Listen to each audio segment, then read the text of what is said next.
Kembali lagi di Ngobrol bareng Gus Miftah Los Rarewer. Dan tentunya saya masih ditemani oleh dua pakar tamu saya yang luar biasa, Panglima Langit dan Ratna Listi. Nah, pertanyaan terakhir nih. Ya. Jujur, Ya. berapa sih bayaran termahal yang pernah diterima? Asia ya. Selama membuka jasa ini. Ya kita nggak pernah minta sih ya. Nah, makanya nggak pernah minta, tapi berapa orang pernah ngasih paling banyak itu? Jangan 100 juta Gus. 100 juta? Wow. Wow-nya 2 kali. Wow, wow. Ada nggak yang digratiskan?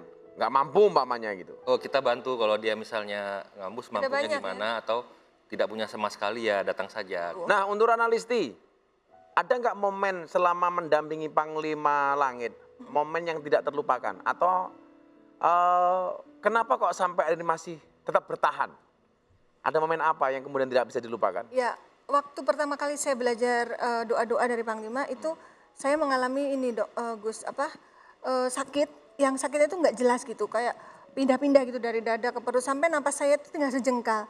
Waktu itu saya sampai merasa ini kayaknya saya udah deket nih ajal saya. Saya kumpulin anak saya bilang kalau mami nggak ada umur tolong jagain adiknya. Pokoknya udah berwarna air mata gitu loh, kayaknya udah deket gitu. Nah ternyata setelah lewat masa itu saya baru sadar gitu kalau itu tuh ternyata ujian ilmu gitu loh. Jadi seolah-olah kamu mau belajar ngobatin orang, kamu harus ngerasain dulu sakit tuh kayak gini gitu loh. Oke. Kayak gitu. Dan ternyata setelah saya berjalannya waktu, saya banyak mendapatkan pelajaran justru dari para pasien kami.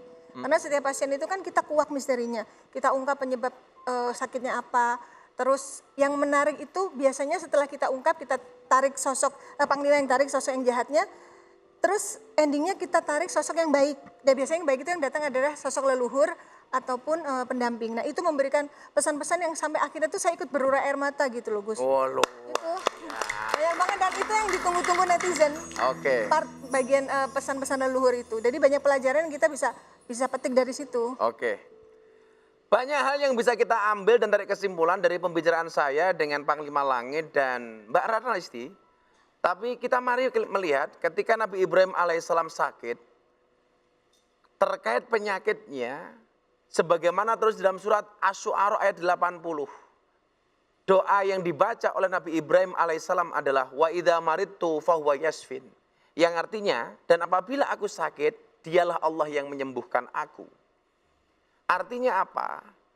Ikhtiar apapun yang kita ambil, kita harus meyakini bahwa kemanapun Anda berobat, entah ke dokter, ke rumah sakit, atau kepada sosok-sosok seperti Panglima Langit, harus ada keyakinan di dalam hati kita bahwa mereka semua hanyalah wasilah, hanyalah perantara, bahwa yang menyembuhkan hanyalah Allah Subhanahu wa Ta'ala. Disebutkan dalam hadis, Allah tidak akan menurunkan satu penyakit kecuali Allah turunkan juga obatnya. Saya sering mengatakan, gembok tidak mungkin dibuat tanpa kunci. Masalah tidak mungkin Allah berikan tanpa solusi. Demikian juga penyakit tidak mungkin Allah timpakan tanpa adanya obat di dalamnya. Jadi setiap penyakit pasti ada obatnya. Kecuali satu penyakit yang tidak ada obatnya. Apa itu? Kematian. Ada banyak obat-obatan yang kemudian entah itu bersifat kimiawi atau bahkan bersifat herbal. Selanjutnya juga ada barangkali penyembuhan penyakit melalui jalur spiritual seperti Panglima Langit, melalui jalur ruqyah dan lain sebagainya. Ada seorang sahabat Nabi yang terkenal, pandai mengobati orang yang terkena sengatan kalajengking. Sahabat tersebut hanya membaca suratul Fatihah, namun racun-racun kalajengking tersebut mampu dikeluarkan dari tubuh orang-orang yang sakit.